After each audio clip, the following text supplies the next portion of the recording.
teman-teman, saya Lulu Nike. Di video kali ini aku akan sharing nih khususnya buat teman-teman yang KPR-nya tuh bentar lagi bakalan lunas ya. Biar teman-teman nggak bolak-balik ke bank, biasanya harus ngapain sih?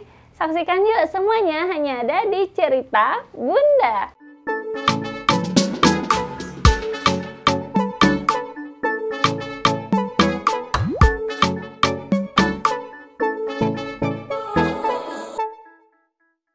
Jadi ini tuh pengalaman aku ya teman-teman waktu aku mengajukan KPR ya. Dan waktu itu tuh aku ngajuin KPR 15 tahun ya teman-teman. Terus setelah 10 tahun ya, itu tuh KPR-nya aku lunasin ya. Tapi setelah 10 tahun ya, setahun berlalu gitu ya. Terus 2 tahun berlalu ya. Nah, aku tuh sering dapat notif SMS teman-teman ya, notif SMS saldo DPLK Anda sekian. Tuh aku bingung tuh, kok ada saldo ya ini ya dari bank ini ya gitu. Padahal aku kan udah lunas KPR-nya, jadi aku tuh udah tutup juga rekeningnya gitu, udah nggak pernah aku pakai-pakai lagi dan saldonya juga kayaknya udah nol deh, udah nggak pernah aku pakai tuh teman-teman ya, udah 2 tahun lebih. Tapi aku masih dapet tuh SMS-nya gitu ya, setiap tahun saldo dana DPLK tuh segini gitu ya. Nah, ternyata aku penasaran kan ya teman-teman ya. Aku penasaran, terus aku kunjungin ke bank, tapi waktu itu tuh banknya tuh yang terdekat dari rumahku ya, ternyata nggak bisa, harus ke cabangnya, cabang pembuka gitu ya. Dan cabang pembukanya tuh cukup jauh ya. Jadi KPR-nya tuh waktu itu atas nama suami. Waktu itu tuh deket kantornya dia yang lama, dan kita ke sana deket kantor dia yang lama, ternyata banknya itu udah tutup teman-teman ya, dan cabangnya tuh katanya digabung, dan itu tuh cukup jauh lagi gitu. Jadi kita harus muter-muter ya nyari cabang pembukanya, benar-benar cukup capek ya menurut aku ya.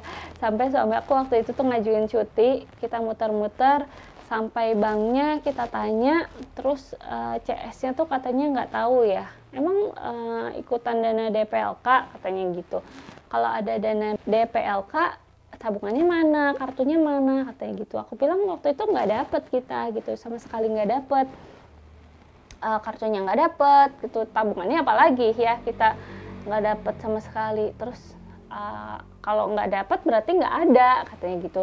Terus aku curiga, kok nggak dapet tapi nggak ada, tapi ya kita dapat SMS gitu loh. Kalau emang nggak ada, kenapa kita dapat SMS, dan SMS-nya tuh setiap tahun gitu.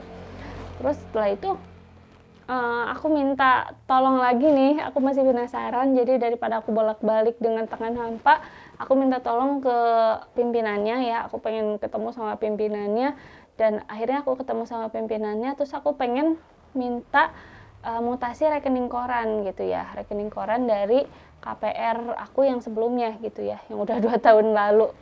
Terus akhirnya diprintin, dan di situ benar nih teman-teman ya, ketika aku bayar cicilan KPR, ada saldo KPR aku tuh yang kekurangi gitu, 100.000 tiap bulan. Nah, ternyata ada saldo yang mengendap teman-teman ya di rekening aku ya, dan itu tuh masuknya kayak saldo dana pensiun gitu, dan memang itu kayak tabungan gitu loh teman-teman. Jadi ketika kita akad KPR terus sama bank, dan banknya tuh punya program gitu ya, programnya adalah program pensiun gitu, dan aku nggak tahu waktu itu gitu ya, cuman iya aja, dan kita tuh cuma tanda tangan udah selesai gitu. Ternyata ada program yang seperti itu, kita nggak diinformasikan sama marketingnya. Nah, biar teman-teman nggak berkali-kali ke bank ya, nah baiknya saat akad KPR teman-teman juga harus tanya ini ke banknya nih, pas awal tuh si bank ini punya program apa aja, ketika kita KPR tuh dilibatkan atau enggak program-program dari bank tersebut gitu ya. Karena ada yang melibatkan program dari bank, ada juga yang enggak. Seperti misalnya kayak ada bank yang kalau kita KPR tuh katanya dapat tabungan haji juga kayak gitu.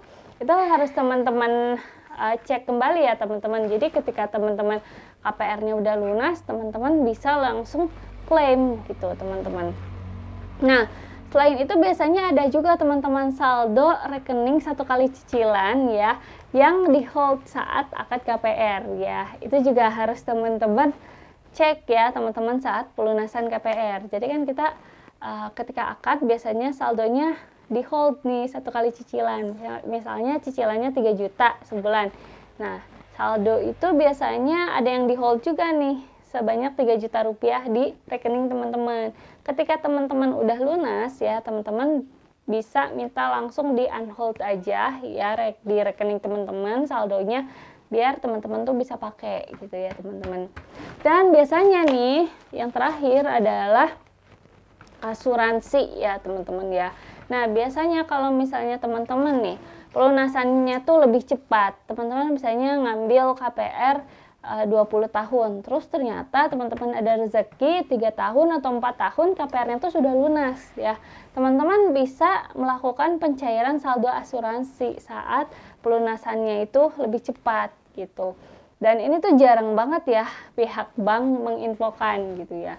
Jadi teman-teman harus lebih aware ya dan lebih bawel lah gitu, tanya-tanya ke pihak banknya ya, ini urutannya apa aja kalau teman-teman mau melakukan pencairan saldo asuransi itu seperti apa gitu ya. Jangan sampai teman-teman nggak tahu terus ya udah biarin aja, padahal itu lumayan banget saldo asuransinya kan kalau memang bisa dicairin. Nah teman-teman, itu tadi ya informasi dari aku ya mengenai pelunasan KPR ya. Teman-teman tuh harus ngapain aja biar nggak bolak-balik ke bank ya kayak aku. Mudah-mudahan informasi ini tuh bermanfaat buat teman-teman. Buat teman-teman yang mau tanya-tanya bisa langsung aja tulis di kolom komentar. Jangan lupa like, komen, dan subscribe. Sampai jumpa, semoga bermanfaat.